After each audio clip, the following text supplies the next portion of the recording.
இன்னைக்கு நமக்கு வந்த ப்ரௌனி ஆர்டர்ஸ் தாங்க பார்க்க போகிறோம்.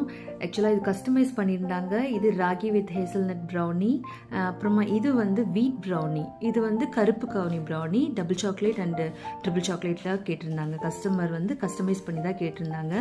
அண்டு இந்த ப்ரௌனி ஆர்டர் வந்து ரொம்ப ஸ்பெஷலுங்க. பிகாஸ் என்கிட்ட இந்த ப்ரௌனிஸ் வந்து வாங்கி அவங்க குழந்தைங்க நல்லா சாப்பிட்றாங்க அப்படி சொல்லி ரெகுலராக வாங்குறாங்க. பாருங்களேன், இது ரொம்ப ஃபஜ்ஜியாக ரொம்ப சூப்பராக இருக்கும் சாப்பிட்றதுக்கு. ராகி ப்ரௌனி அந்த மாதிரிலாம் உங்களுக்கு தெரியவே தெரியாது, அவ்வளோ டேஸ்டியாக இருக்கும். அதனால் அவங்க வந்து ரெகுலராக என்கிட்ட இது வந்து ஆர்டர் பண்ணுறாங்க. ஈவன் தோ நான் வந்து வத்தலக்குண்டில் இருக்கேன், அவங்க சென்னையில் இருக்காங்க. பட் இருந்தாலும் எனக்கு கொரியர் பண்ணுங்க அப்படின்னு சொல்லிட்டு எனக்கு நேற்று ஃபோன் பண்ணி என்கிட்ட ஆர்டர் பண்ணியிருந்தாங்க. ஸோ இந்த ஆர்டர் வந்து வெரி ஸ்பெஷல். பிகாஸ் ஒரு ஹோம் பேக்கராக இருக்கவங்களுக்கு நம்மக்கிட்ட வாங்குறது வந்து அவங்களுக்கு பிடிச்சிருக்கு, நீங்கள் தான் பண்ணி தரணும் அப்படின்ட்டு கேட்கும் போது இதை விட வேறு